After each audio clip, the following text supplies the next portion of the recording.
sulit akan antum awali. Ya Allah, apa engkau nggak sayang dengan saya? Saya perlu usaha apa lagi? Kenapa belum diberikan juga? Dan sebagainya. Itu kadang-kadang membuat seseorang kalau sudah kehilangan arah seperti itu sampai meninggalkan agamanya, itu yang paling fatal. Paham ya?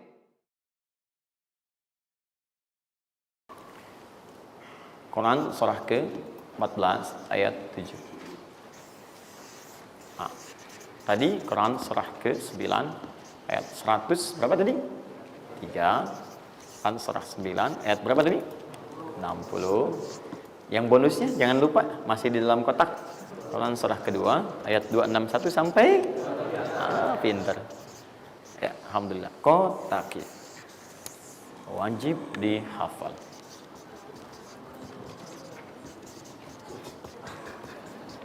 Maksud saya di akhir pasti ada yang foto. Saat foto itu kalimat ini harus muncul. Jangan di capture, jangan di crop. Jangan di crop. Fokus. Nah, sekarang rezekinya sudah ada.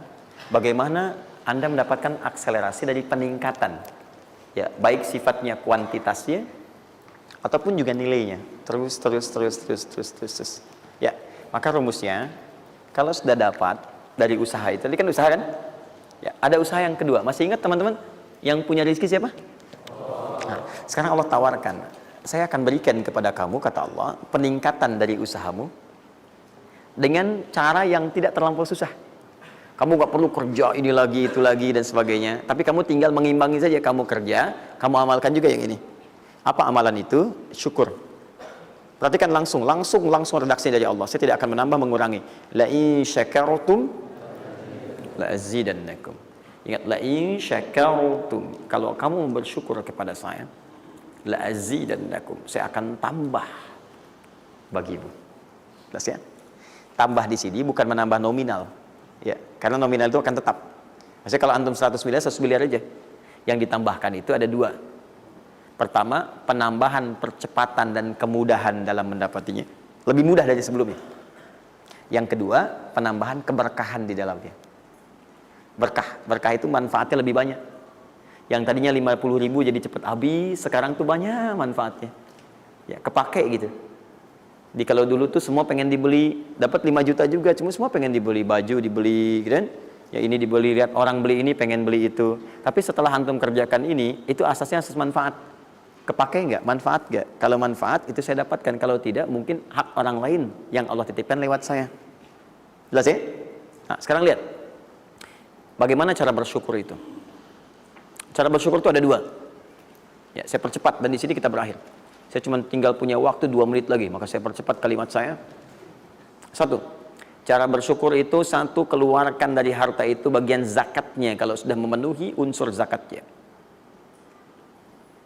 Keluarkan dari bagian harta yang didapatkan, kalau antum bekerja dapat gaji, dapat macam-macam, masuk nisabnya, muncul haulnya, kaidah pertama keluarkan.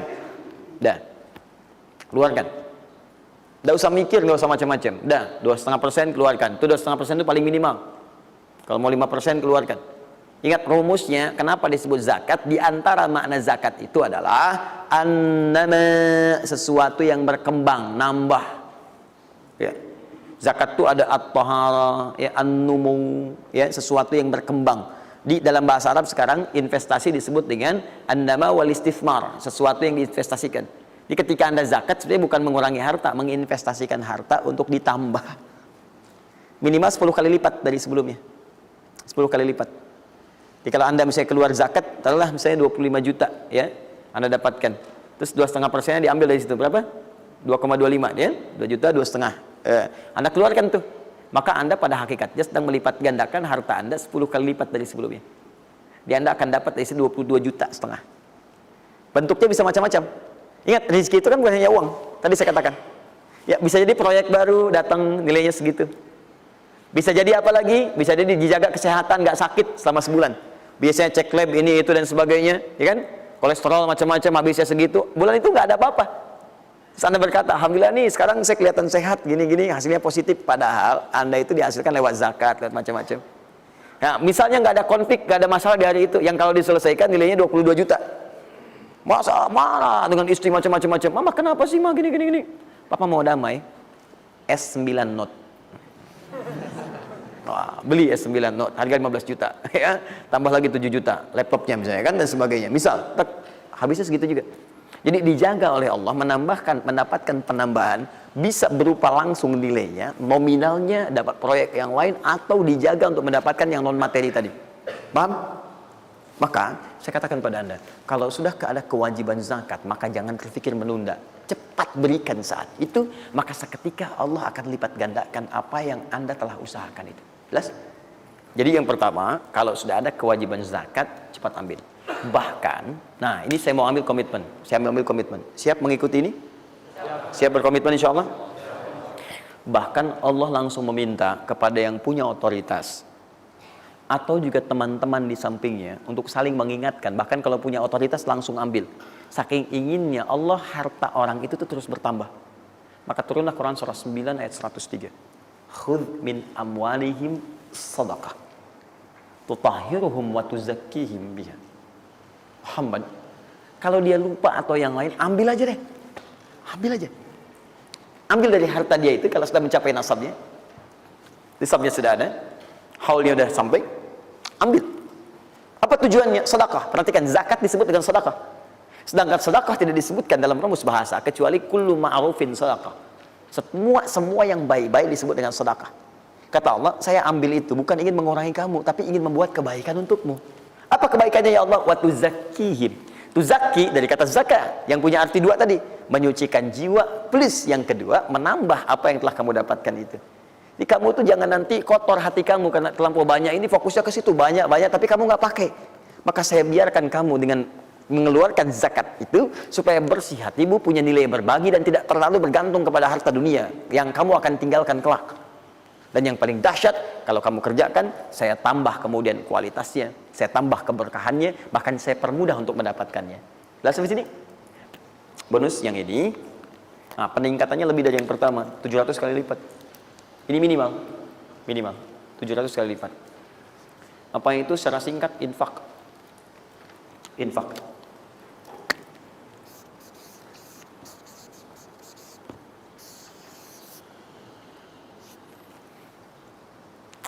Sudah?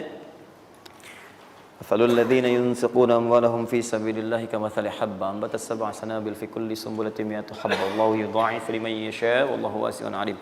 Sampai ke ayat 263 sampai ke qaulun ma'ruf ya dan seterusnya. Lihat sini. Allah tawarkan satu amalan yang dengan ini bisa melipat gandakan sampai 700 kali. Ya, ada yang sifatnya pahala, ada yang lain-lain dan sebagainya. Ya, sederhana. Kalau Anda mau infak, mathalul ladzina yunfiquna amwalahum fi sabilillah. Baik, kalau Anda mau infak, yang infak itu bukan infak biasa, tapi infak digunakan untuk fi sabilillah. Fi sabilillah. Ini bukan zakatnya. Kalau zakat jelas sifatnya kewajiban. Zakat itu nggak bisa nawar, harus keluar. Tapi infak tidak. Infak itu dibagi dua, ada yang wajib, ada yang sunnah. Infak di sini bicara yang sunnah. Ya, infak wajib itu infak dari suami kepada istri dan keluarga. Infak, ya itu infak, singkatannya nafkah. Nafkah itu infak. Dari mana dalilnya Ustaz? Quran surah keempat ayat 34. Ar-rijalu qawwamuna 'alan nisa bima faddalallahu ba'dahum 'ala ba'din wa bima anfaqu min amwalihim. Ya, suami punya kelebihan dibanding perempuan, diberikan kekuatan oleh Allah untuk berusaha mencari nafkah. Nafkah itu bahasa Qurannya infak. Di antum itu memberi infak pada keluarga wajib. Wajib. Ya, enggak apa-apa ibu berdoa minta yang banyak, Bu. Minta. Suami dimudahkan, itu janji Allah kok. Jangan minta sedikit, Bu, minta yang banyak. Minta yang banyak. Karena antum, teman-teman, mencari 1 juta. Tapi ibu menjadikan 1 juta itu cukup untuk sebulan. Itu nggak mudah. Ya, maka berpartner di situ. Ya, saat suami keluar atau ibu yang berbisnis sekarang dan sebagainya, bermohon kepada Allah minta kebaikan. Ya, tapi spesial untuk kepala keluarga, ketika dia mencari nafkah, itu Allah berikan nafkah untuk satu keluarganya. Ya, kalau ibu yang punya hobi bisnis dan bukan pencari nafkah, itu yang diberikan cuma rezeki ibu aja di situ. Ya, sepanjang dia bukan pencari nafkah. Tapi kalau pencari nafkah, itu semua rezeki keluarga diberikan di situ. Nah, saya tuliskan dulu supaya fokus ya. Infak. Infak ini, kalau Anda mau keluarkan di jalan Allah, maka ada 5 golongan yang utama. 5 golongan. 5 golongan itu, ini masuk ke dalam kotak tadi yang wajib dihafalkan. Tambahan. Quran surah kedua, ayat 215. Cepat, waktu saya tinggal 5 menit. Kalau Anda terlampau lambat, saya tidak akan bisa menyampaikan rumus cepat menghafalkan apa yang telah saya wajibkan. Ya, jadi fokus baik-baik. 5 golongan ini Anda nanti lihat Quran surah kedua ayat 215. Yas'alunaka madza yunfiqun qul ma anfaqtum min khair. Kalau punya mau infak, ya, rumus pertama Anda mesti keluarkan yang terbaik. Ya, yang terbaik, ingat, yang terbaik. Kalau uang sifatnya cari, jangan yang sudah kucel, nggak enak dilihat dan sebagainya. Cari yang paling bagus, yang ini itu yang diberikan. Ya, kalau makanan seimbang. Kalau Anda beli sama-sama hangat, jangan yang satu udah dingin, satu ini berikan pada orang, tidak. Kalau pakaian masih layak, bagus, ini berikan. Lihat baik-baik, pada siapa itu disampaikan 5 golongan. 1 lil walidain, orang tua. Orang tua itu cepat sekali. Anda nggak usah tunggu orang tua nelpon Anda. Karena sifat orang tua nggak akan minta. Cuman kadang nanya kabar, apa kabar, gitu kan? Nah, cuma Anda harus paham kondisi seperti itu. Sama seperti Anda, mama tahu makannya nak ya, lapar ya. Waktu kecil kan begitu. Anda pun mesti bisa baca sinyal orang tua. Kalau udah telepon, nanya kabar tuh, nggak usah ditunggu. Begitu Anda ada kelebihan, langsung berikan. Paham ya? Bahkan jadi wasilah nanti lain waktu kalau sudah waktu luas saya berikan gambaran. Bahkan saat susah pun, saat macam-macam pun, itu ada rumus nanti berikan infak pada orang tua. Maka ketika orang tua mengatakan, ya Allah berkahi anak saya, mudah ya, itu langsung mengguncang arsy. Nanti saya tunjukkan hadis-hadis sahih dalam kajian spesifik nanti ketika kita masuk ke dalam babnya. Di riwayat Al-Bukhari dalam kitabnya Al-Adabul Mufrad. Bagaimana perannya orang tua begitu penting bagi keberkahan dan pencarian usaha kita. Ya. Kemudian wal aqrabin, kerabat terdekat. Kerabat terdekat itu sifatnya ada 2. Bisa kekeluargaan. Ya, keluargaan, anak paman, bibi, ya ponakan macam-macam dan sebagainya. Ya, kemudian bisa juga tetangga kita nih yang samping-samping. Akrobin, yang paling dekat dengan kita. Mereka itu sangat menentukan. Kalau antum nggak perhatikan, berbahaya juga bagi kehidupan antum. Antum sukses di kantor, tapi nggak perhatian sama tetangga. Begitu ada maling macam-macam, malah didorong tuh sama tetangga. Biarin aja, habisin. Bukan, memang nggak pernah perhatian sama kita, biarin aja gitu kan. Nah itu kan yang repot ya. Wal yatama, anak yatim 3. Yatim itu cepat sekali. Tapi jangan berlebihan. Ya nanti terakhir saya tutup lah. Yatim wal masakin, orang miskin. Wabnis sabil, orang yang kesulitan di jalan. Ya, orang yang kesulitan di jalan. Anak siapapun dia, sepanjang dia sedang kesulitan, sifat orang kesulitan itu kalau dibantu, maka suara dia itu akan langsung memberikan jawaban kepada Anda. Jelas ya? Baik, tahan sini, tahan. Fokus teman-teman. Termasuk Ibnu Sabil di situ nanti, itu ada yang diartikan dengan orang-orang yang semacam belajar. Ya, kalau di luar itu banyak yang kayak ngasih beasiswa ke orang yang belajar, yang sebagainya. Ada yang pengajar, ada yang macam-macam. Itu cepat juga itu. Nah, mempraktekkan kelima itu pakai rumus yang ini yang tadi, yang 261, 263. Lihat ya, lakukan karena Allah, bukan karena yang lain. Paham ya? Dan melakukan karena Allah itu diarahkan untuk mendekatkan diri kepada Allah. Lihat cara infaknya. Misal, antum ingin ngasih misalnya kan? Nih. Saya mau ngasih pakaian yang Allah sukai. Kasih baju koko, kasih sarung, ya kan? Misal kalau dia mau sekolah, kasih perlengkapan sekolah, berikan mushaf, berikan mukena, berikan macam-macam, ya untuk misalnya biaya sekolahnya. Kalau bisa bergantung pada antum, sekolahkan ke tempat yang Allah sukai dan sebagainya. Itu cepat sekali investasinya. Dan pahalanya nggak akan berkurang, ngalir terus. Jadi kalau dia baca Quran, antum dapat pahala dan seterusnya. Dan itu sampaikan dengan cara yang bijak. Kalau sudah ngasih, saran saya lupakan. Jangan diungkit-ungkit, lupakan. Makanya bahasa Qur'annya qaulun ma'rufun wa maghfiratun khairum min shadaqatin yatba'uha adza. Kata-kata yang baik, ya, dan maghfirah, permohonan ampun, maaf. Ya, kalau nggak bisa ngasih minta maaf, langsung kemudian lupakan. Jangan diungkit-ungkit, jangan macam-macam supaya tidak hilang pahalanya. Begitu sudah itu dilakukan, itu lebih bagus. Bahkan saat antum nggak punya pun berkata baik lebih bagus daripada ngasih tapi seringkali diungkit-ungkit atau dengan kalimat yang tidak menyenangkan. Dikasih, gitu kan? Aduh mas terima kasih ya sudah dibantu gini-gini. Gak apa-apa, itu kan rezeki cuma titipan dari Allah. Hak ibu juga, hak kita bersama. Ibu kan miskin misalnya. Itu paling gak enak ya. Dah cukup, saya tutup. Ini yang saya mohon maaf ya, mungkin teman-teman yang lain punya kebiasaan. Saya tuh kalau ada ulama atau yang lain baik, saya contohkan dari sana. Tapi kalau nggak ada atau ada pengalaman kita yang baik yang kira-kira tidak menghadirkan perasaan yang berlebihan, saya bagi, mungkin antum bisa ikuti. Nah, saya coba membiasakan yang orang-orang dulu biasakan, guru-guru saya biasakan, dan itu pengaruhnya sangat dahsyat. Kalau antum mau lebih cepat lagi, biasakan begini. menerima pendapatan dari manapun, walaupun bukan gaji atau apapun, cobalah antum keluarkan dari situ, niatkan sebagai sedekah. Saya ulang ya, menerima berapa peser pun dari manapun pendapatan, coba antum keluarkan sebagai sedekah. Misal 2,5%, 5%, keluarkan aja. Bagi siapa. Demi Allah saya katakan, begitu antum kerjakan itu karena Allah, maka Allah akan merawat anda dan menjadikan dunia kecil bagi anda. Apapun yang anda butuhkan, ada dan kecil sekali. Dan anda sudah nggak melihat, nggak ada nilainya tuh dunia itu. Ya, jadikan kebiasaan itu. Kalau ada pakaian sudah anda pakai, datang lagi yang baru, ini yang lama kasih aja, yang layak dipakai dan sebagainya. Seperti itu, biasakan. Begitu anda biasakan, nanti Allah jadikan kecil dunia bagi pandangan anda. Nggak ada nilainya. Dah. Paham ya? Itu kalau antum mau ikuti silahkan, atau kalau mau bertahan di yang pokok silahkan. Saya sudah katakan, saya tidak akan menambah waktu lagi karena sudah jam 10.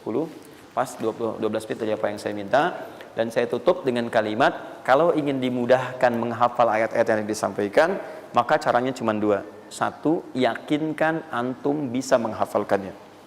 Yakin, jangan ragu. Bisa. Yang kedua, anggap mudah. Pokoknya kalau sedang ada merasa susah, mudah. Bisa insya Allah. Ya, siap? Ya, mudah atau susah? Yakin? Berapa ayat tadi? Sedikit. Itu banyak tuh jadi susah. Saya ulang, jangan pulang. Mudah atau susah? Mudah atau susah? Yakin? Berapa ayat? Luar biasa. Alhamdulillah.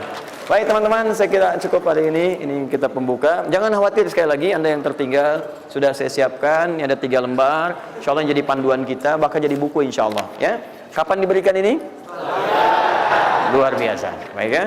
Subhanakallahumma bihamdika asyhadu an la ilaha illa anta astaghfiruka wa atubu ilaik. Wa akhiru da'wana alhamdulillahi rabbil alamin. Wal 'afwu minkum. Pintu masjid ini hanya ada 3. 1, 2, 3. Dan pekan depan pintu itu hanya dibuka dengan ayat-ayat Quran. Assalamualaikum warahmatullahi wabarakatuh.